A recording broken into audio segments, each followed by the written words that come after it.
ৰাভা হাছং শিৱ টংকেশ্বৰ ৰাভাৰ উপাধি বিভান্তিৰ কলা অধ্যায়ৰ পুস্তিকা উন্মোচন গুৱাহাটী প্ৰেছ ক্লাবত সংবাদমেল আয়োজন ৰঞ্জন ৰাভাৰ টংকেশ্বৰ শৰণীয়ে স্পষ্ট কৰক ৰাভা বুলি অসম চৰকাৰে গঠন কৰা ৰাভা হাছং স্বায়ত্তশাসিত পৰিষদৰ মুখ্য কাৰ্যবাহী সদস্য টংকেশ্বৰ ৰাভাৰ পৰিচয় বিভান্তিৰ কলা অধ্যায় নামৰ পুস্তিকা এখন আজি গুৱাহাটী প্ৰেছ ক্লাবত উন্মোচন কৰা হয়। উল্লেখ্য যে ৰাভা হাছং শিৱ টংকেশ্বৰ ৰাভা নহয় শৰণীয়াহে শীৰ্ষক স্পষ্ট নথিপত্ৰ সন্নিৱিষ্ট কৰা আৰু শৰণীয়া উপাধিৰ তিনি পুৰুষৰ লিগেচিৰ তথ্য প্ৰকাশ পোৱা বিষয়বস্তু লিপিবদ্ধ কৰা হৈছে পুস্তিকাখনত।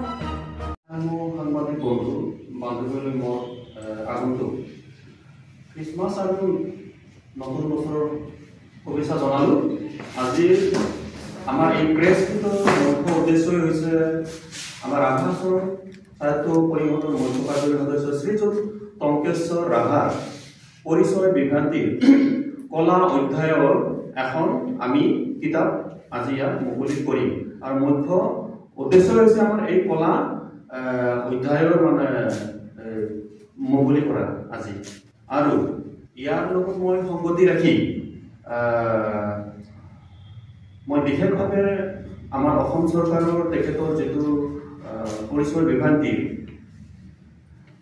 বিভ্ৰান্তিৰ তদন্ত এই তদন্ত যাতে এই মুহূৰ্তত CIDৰ পৰা WPT ডাইৰেক্টৰলৈকে গৈছে আৰু ডাইৰেক্টৰৰ পৰা চিধা ষ্টেট লেভেল স্ক্ৰুটনি কমিটি চেয়াৰমেনৰ হাতলৈকে গুচি গৈছে আৰু এই ষ্টেট লেভেল স্ক্ৰুটনি কমিটিৰ চেয়াৰমেন তথা অসম চৰকাৰৰ দক্ষ মুখ্যমন্ত্ৰী হিমন্ত বিশ্ব শৰ্মা ডাঙৰীয়া তেখেতৰ যিটো পৰিচয় বিভ্ৰান্তিৰ ফাইনেল ৰিপৰ্ট সেই ৰিপৰ্টটো মক হিয়াৰিং কৰি অতি শীঘ্ৰে দিয়াৰ বাবে মই স্ক্ৰুটনি কমিটিৰ চেয়াৰমেন মই অনুৰোধ জনাইছোঁ এই সংবাদ মাধ্যমৰ যোগেদি।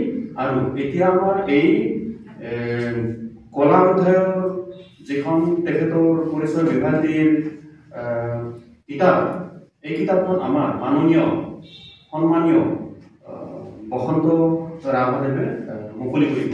তেখেতক কিতাপখন মুকলি কৰাৰ কাৰণে আহ্বান জনাইছোঁ। যিহেতু স্বচ্ছ চৰকাৰ চলাই থকা বুলি ইতিমধ্যে সংবাদ মাধ্যমৰ আগত কৈয়ে আছে, গতিকে তেখেতে যাতে ইমানখিনি এই মানুহজনৰ বিভ্ৰান্তি ঘটি আছে তেখেতক একচুৱেলি সোনকালে ৰিপৰ্টটো দিয়াৰ ব্যৱস্থা কৰিব লাগে। সেইটো মোৰ অনুৰোধ থাকিব মুখ্যমন্ত্ৰীলৈকে। আপোনালোকে কোৰ্টত গৈছে নেকি? কোৰ্টত গৈছিলোঁ, ইতিমধ্যে কোৰ্টলৈকে গৈছিলোঁ। এতিয়া কোৰ্টত যিহেতু ৰিপৰ্টটো পাবৰ কাৰণে আমাক এটা সময়সীমা দিব। ৰিপৰ্টটো পোৱাৰ পিছতে আৰু কোৰ্ট কেছটোত আমি ঠিক ঠাক কৰি ল'ম। আমি কোৰ্টে ৰিপৰ্টটো দাখিল কৰিবলৈ অৰ্ডাৰ দিছে। হয়, ইতিমধ্যে কোৰ্টেও সেই বস্তুখিনি 3 মাহৰ অন্তত ৰিপৰ্টটো দিয়াৰ ব্যৱস্থা কৰিছিল। ইতিমধ্যে কিন্তু দেৰি হৈ গৈছে। সেইকাৰণে আমি পাম বুলি ভাবিছোঁ আৰু সুপ্ৰিম কোৰ্টৰ অৰ্ডাৰ আছে যে এপ্লিকেশ্যন মাহৰ পৰা 3 মাহৰ ভিতৰত ৰিপৰ্টটো দিব লাগে। ইতিমধ্যে 3 মাহ সময় উকলি গৈছে, গতিকে আমি নিশ্চয় সোনকালে পাম বুলি মই চেয়াৰমেন বাইদেউ ৰিপৰ্টটো দিয়াৰ কাৰণে আহ্বান জনাম আৰু ইয়াত সম্পূৰ্ণৰূপে চৰকাৰে ইয়াত ইনিচিয়েটিভ ল'ব বুলি মই অনুৰোধ জনাম। ক্লেৰিফিকেশ্যন দিয়া নাই। তেখেতৰ নিজৰ হয়তো দুৰ্বল স্থিতিৰ কাৰণে তেখেত দোষীগ্ৰস্ত হোৱাৰ কাৰণে এই উত্তৰবিলাক তেখেতে দিব পৰা নাই। হয়তো এই কলা অধ্যায়ৰ ৰিপৰ্টটো তেখেত কলা অধ্যায়ৰ কিতাপখনৰ হয়তো 2-4 আশাত তেখেতে কিবা প্ৰেছ মিট দি উত্তৰ দিব পাৰে, কিন্তু সেইবিলাক সঁচা নহ'ব বুলি মই ভাবোঁ। কাৰণটো ইয়াত একচুৱেল গোটেইবিলাক বস্তু ডকুমেণ্ট আছে আৰু যদি তেখেতে ৰাভা হয় বুলি দেখুৱাব পাৰে ৱেলকাম, মই ৱেলকাম জনাম তেখেতক। Who is actually Tankeshwar Rabha. তেখেত ৰাভা নহয়েই, য'ত তেখেতৰ লিগিচি দাতামতে দেউতা শৰণীয়া, ককা শৰণীয়া, আজু ককা শৰণীয়া, তেখেতৰ ভাই শৰণীয়া কছাৰী উন্নয়ন পৰিষদৰ জেনেৰেল মেম্বাৰ, তেখেতৰ মাটি বাৰীত শৰণীয়াৰ লিপিবদ্ধ। তেখেতে আমাৰ 1950 একৰ্ড মতে ট্ৰাইবেল একৰ্ড মতে আমাৰ ৰাভা কাষ্টত তেখেতসকলৰ শৰণীয়া কোনো ধৰণৰ ইয়াত লিষ্টেড নাই। গতিকে গোটেইবিলাক ইয়াত এই কিতাপখনত গোটেইখন বিশিষ্ট আছে আৰু এইখন যদি তেখেতে ৰাভা হয় বুলি ক'ব পাৰে ৱেলকাম জনাম।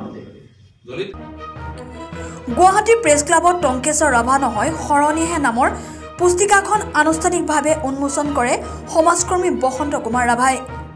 সংবাদমেল সম্বোধন কৰি ৰঞ্জন ৰাভাই টংকেশ্বৰ উপাধি বিভ্ৰান্তিৰ অভিযোগ অসম চৰকাৰৰ বিভাগীয় কৰ্তৃপক্ষক দিয়াৰ উপৰিও গুৱাহাটী উচ্চ ন্যায়ালয়ৰ মহামান্য আদালতৰ ওচৰত গোচৰো তৰিছে বুলি জানিব দিয়ে।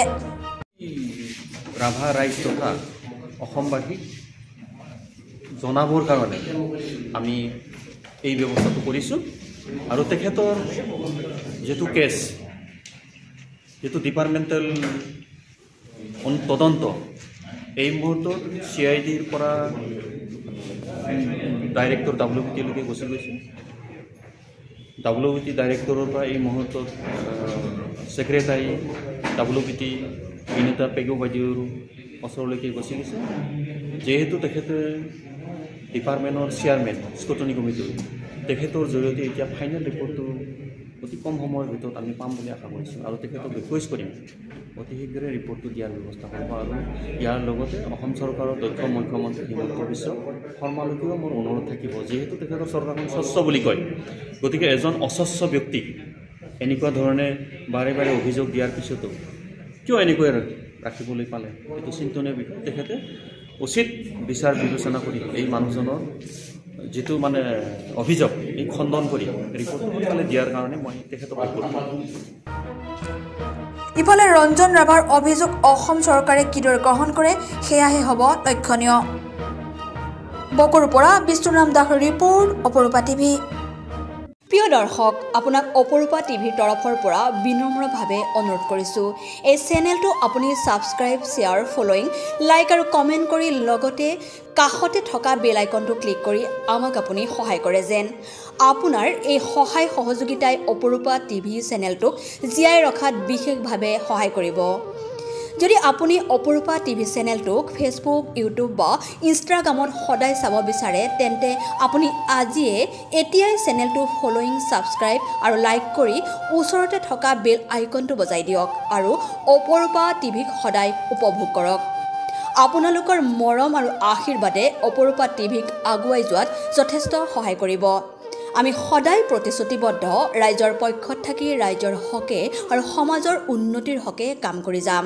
বিশেষ জানিব লগা থাকিলে প্ৰিন্স কাশ্যপ, পৰিচালন সঞ্চালক তথা মুখ্য সম্পাদক অপৰূপা টিভি, মোবাইল নাম্বাৰ 8135819868 নম্বৰত যোগাযোগ কৰিব পাৰিব। ধন্যবাদ।